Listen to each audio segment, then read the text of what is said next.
Hello, my name is Stuart Dewar, and I will be presenting a brief informal tutorial on an aspect of Pimlical Advanced Calendar. I hope you find this helpful.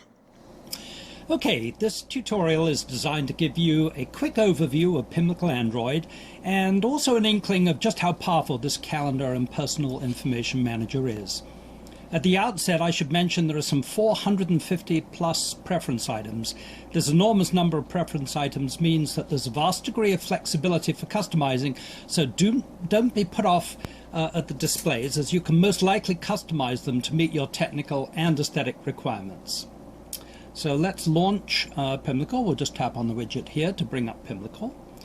And first we'll deal with the basics, navigating through the views and calendar dates. There are 6 views which we can access in 3 different ways. Simplest is to use the command bar, and by default 4 of the more popular views appear on the command bar. So I have today in the day view, I have the day plus view, which can show anywhere from 2 to 14 days at a time. I can show the week view, which can show anywhere from 1 to 4 weeks at a time. And I can go into the month view.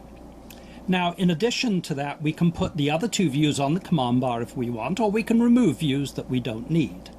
We can also go into menu views, which gives us a list of all 6 views there.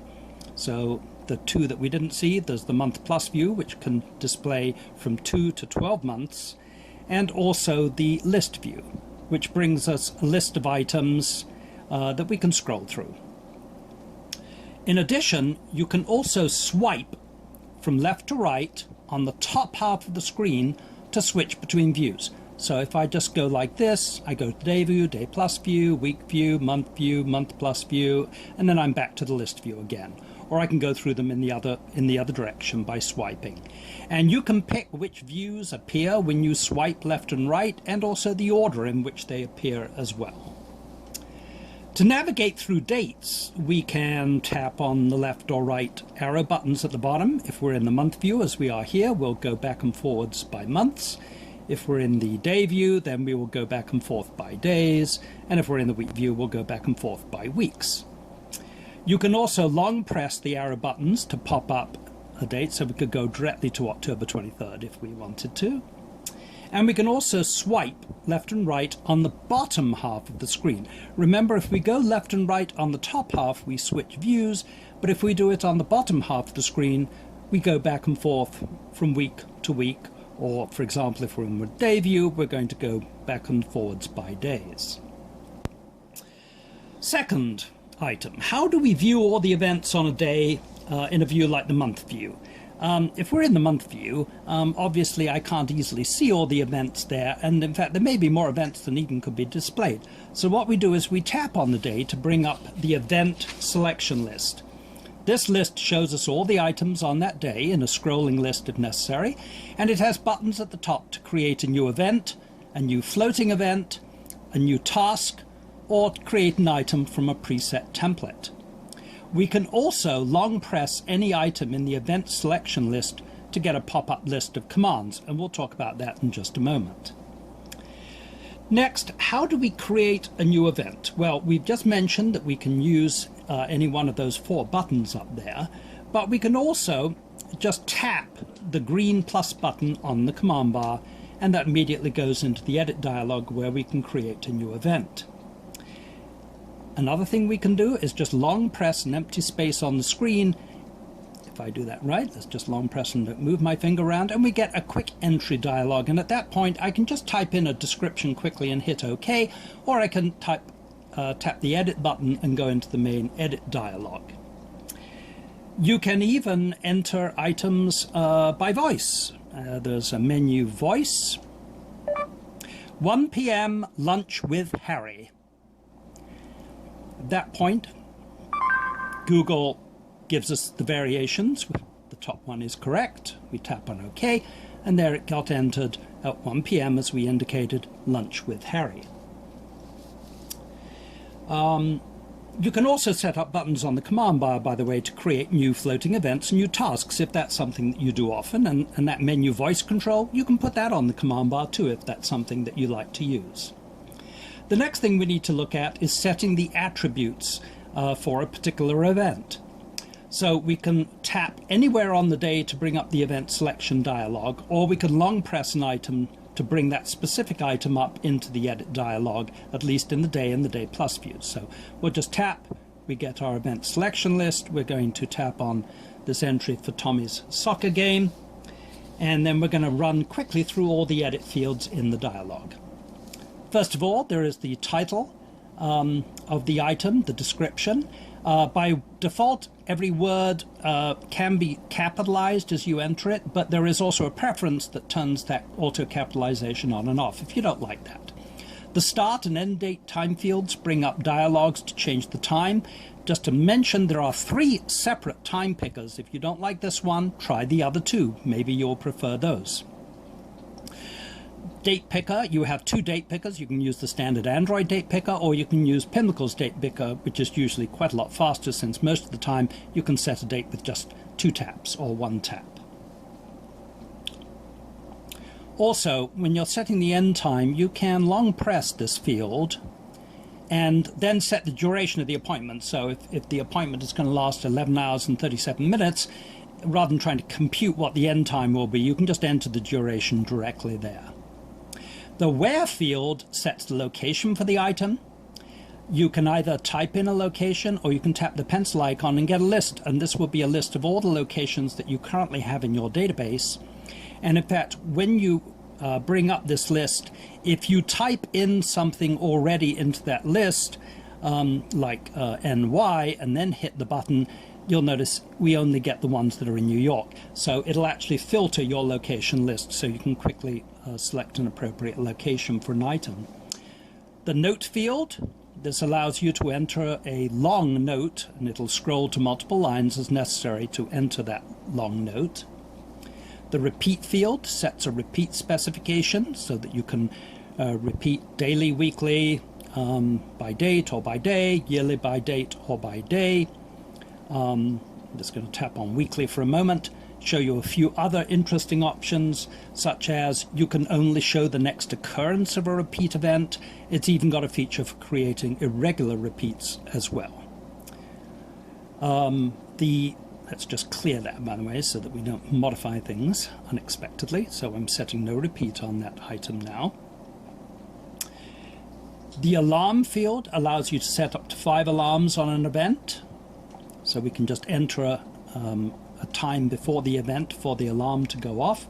Pimlical Android has extensive snooze features, including the ability to snooze an item to before the start or end of the event, as well as from the current time.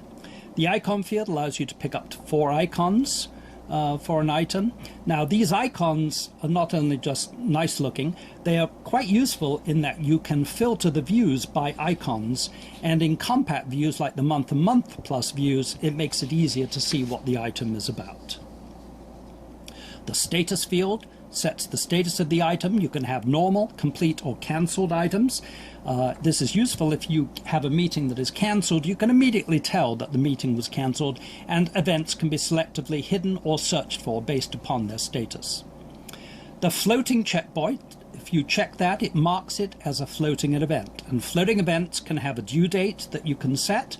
And the thing about floating events is they automatically float forwards day by day until you mark them as complete or cancelled. So something like a bit like a task, and in fact some people use floating events instead of tasks, and that works out very well because you've got all of the attributes of a task, including priority, urgency, and everything else that you might need. If the item is not a floating event, you can set an advance on an item. This is really useful. For example, if this soccer game, I need to know that it's coming up on the weekend, so I can just tap here and say, okay, I want to get a 3-day notice on this, and then a floating reminder will be dropped into my schedule that will down count up to the event, reminding me of that soccer game coming up. The group field allows you to set a group for this item. Groups can be useful because you can group items together from different calendars and also different event types, so that you can group tasks with events if you want to. And you can search for and filter items by group, and you can tap on an item and automatically locate all the other items in that same group as well. The calendar field identifies what calendar the item is in. You might have several different calendars that you're dealing with. And if you set the Pimlical local calendar, you can also specify what category it's in, because Pimlical local calendar supports categories. Android and Google calendars do not support categories. The type field indicates additional status information for an event, whether it's busy, which is the normal case, or free, when you have actually free time available, or if you're out of the office, or whether the event is tentative and awaiting confirmation. And again, you can filter the display or find items based on the type. The private checkbox marks an item as private, so it will not be displayed in normal views, and it will also mark the event as private in the Android and Google calendars. The color box here allows you to set custom foreground and background colors for an item. If you long press a color swatch here, you can actually set the color with a red, green, blue slider here to any specific value that you want. The font button allows you to set a custom font for the item. Pimlical Android includes several TrueType fonts such as Arial Narrow, Arial Black, here's a list of all the fonts, Comic Sans, Dom Casual, so you can use that to emphasize certain events. You can also change the point size, select really large point size, and that will also make it really clear for an important event. The Create Link button allows you to set a link into your contacts list. So we could, for example, pick this item here, and then we can say link that contact, and now we've got that link, we've got that contact linked into that particular individual. The new tag button allows you to set a special custom tag for an event, for example, marking it as a birthday or anniversary, because that will allow us to then display how old the person is, or what the anniversary is. And there are other items in here that control how the event is inserted when it's used as a template. The Meeting Attendees button allows you to display and update the attendees for a meeting. And the alarm button here allows you to set a custom ringtone for just this event. So rather than using the default ringtone, this would allow you to override it and play a specific sound just for this event when the alarm goes off. The short description field allows you to set a shorter and more meaningful description or abbreviation for an item when it's displayed in the month or month plus views, where text is often very tight. And then finally you have 4 custom fields, the use of which is up to you. You might use it for setting account information or anything else that doesn't fit elsewhere. And again, you can selectively search and filter the display for items in the custom field. All right. The next item, we talked about those pop-up commands. If you long press an item in the list, you get a complete list of pop-up commands. Now, just so you know, this list of pop-up commands is completely customizable. You can remove items that you never use, and you can also change the order of all items so that your more frequently used commands appear at the top. We'll just go through this list really quickly. We can display the details of an item. We can make an absolute copy of an item. This is handy when you're, for example, setting the end time for a flight. You might just want to duplicate the beginning of the flight to do that. You can toggle the completion status of an event on or off, cancellation on or off. You can delete the event. You can advance it by 1 day, by 1 week. There's about 10 more advanced commands that you can select if you like. You can find all the items in a group that is associated with the group you have selected. You can go to the original due date or display date for this item, save it as a template, set link to a contact record, show the contact link, show meeting attendees. You can show all the repeat instances of an event, toggle the alarm on and off, remove the snooze alarm for an item. You can also share the event text with other applications, set a link to a memo, or move forwards or backwards by date. So, for example, if you wanted to find you're scheduling a dentist appointment, it has to be 180 days today. you can just click on that and enter 180 and it'll find you 180 days from that day. There's a large number of menu commands which can come up. And by the way, the menu, it can either pop up a whole list like this, which is what I prefer, or by default it pops up a couple of lines. And again, there's preferences that allow you to control that, control the size of type, whether you like the icons to the left or above. All of those things can be configured.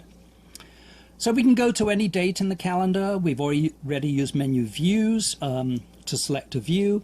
There's menu filters that allows us to select a particular filter that we want to display. Filters are very handy for doing various kinds of things, such as only showing appointments and showing floating events. I typically have a couple of filters which remove all of my floating events so I can look at my schedule because I have so many floating events on a day. You can also, going a little bit quick here, let's tap on the menu icon again. We can find items, and it's a very powerful find feature. There's sort of a simplified find feature here, which allows you to find items by word or by, and you can set up a lowercase. You can search in the title, location, description, group, or any of the custom fields. You can search by icon if you want to, and you can search by type of event, its status, or by date, or you can even tap on filter, and now you can create or select a custom filter that just shows you some specific set of items. You might, for example, set up a filter just to show all of the birthdays and anniversaries of everybody in your family. Okay, cancel. Then menu. See, preferences. Now that's where we get into all of the preference items. There's a set of general sections. So you can deal with issues like display fonts, and it will show you all of the items of display fonts that you can change. By the way, if there is a long description for an item, you can long press an item in here and it'll give you the entire description of the item. And a new feature that we just put in, which is convenient, is you can tap the Find button now and find all preference items that use a particular word. So if I type in widget and hit OK, it will now come up and show me that there's a couple of entries under view settings, one in display fonts, one in commands and functions, but you'll notice they all have the word widget because they're all associated with the widget itself. Select calendars allows us to select which calendars we want for display, or we can select which local calendar we want for display. We can select which categories we want to display. For example, if we tap on that and we don't want to, say, display this medical appointments category, we can just tap on that and remove it. Or if we wanted to change the color of a category, we can tap on it and say we'd like to change the color, change the color of this item, make it a little stronger green or something like that. And we can even add a default icon to that category so that everything in that icon displays a particular, in that category displays a particular icon. Let's see, you can refresh the calendars. We can add a daily journal entry. Pimlical allows you to automatically enter date time-stamped items into a journal. You can look at all of the upcoming alarms. If you tap on the list, well, I have no particular alarm set here, but otherwise we will get a list of all the upcoming alarms. And we've got a help screen. By the way, the basic gestures, if we tap on this button, there's a useful graphic here which is worth taking a look at. We've already covered a couple of these items. Remember, where you can move between views by stroking on the top. You can move between days or weeks by stroking on the bottom. You can go up and down here to move you to today in the day view or today in the same view that you're in. You can increase and decrease the type size of all of the text in that view by just stroking up or down, and that's remembered independently for each view. Finally, if in the day and list views, you can move in the middle of the screen up and down to scroll through it, and there are 4 diagonal gestures that you have going top left to bottom right, top left, and then the parallel ones here, and those are programmable by you. You can go into preferences and have those do whatever you want. And there's one for taps. There's even a button here to contact technical support that if you tap this, it will automatically go in and call your email system. So for example, if I go into Gmail here, it will bring up Gmail, and notice it's automatically filled in all the vital information that tech support needs. It tells me what version you're running. of Android, of Pimlical, what device you have, and if you include information as to your level of expertise, we can customize the experience and give you a better response to your technical support question. There's an online manual here which I can click on. Again, this is on the web. I've got a long manual here, and there's a vast amount of information in this manual. Definitely read through that if you have any issues or questions about the program. It can be helpful. Going back into more menu items, help. We've got an about screen. We can find items linking to a contact. So this is kind of handy. I can pick a contact and then find every single event in my calendar that links to that contact. Sync now and cancel sync allow you to invoke the Google's Android sync software on the stock calendar database. Here's a nice item. You can undelete items. Until you sync, items that are deleted remain in the database, and you can actually undelete them. You can view and edit memos, view and edit contacts.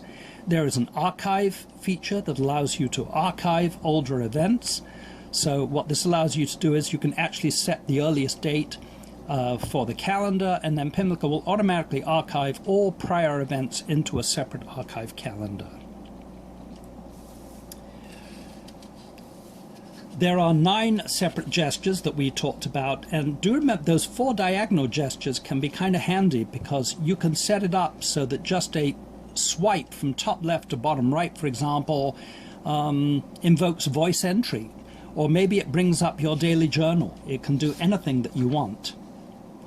So keep in mind that useful manual there. A lot of people don't like reading manuals, but there is a lot of useful information in there. And if you read through it once quickly, it will at least help you understand the depth of this application. So hopefully this has been helpful as an introduction. You might want to look at some of the other tutorials which cover specific aspects of Pimlical Android, and also talk a little bit about how you can use those tools to meet your particular needs.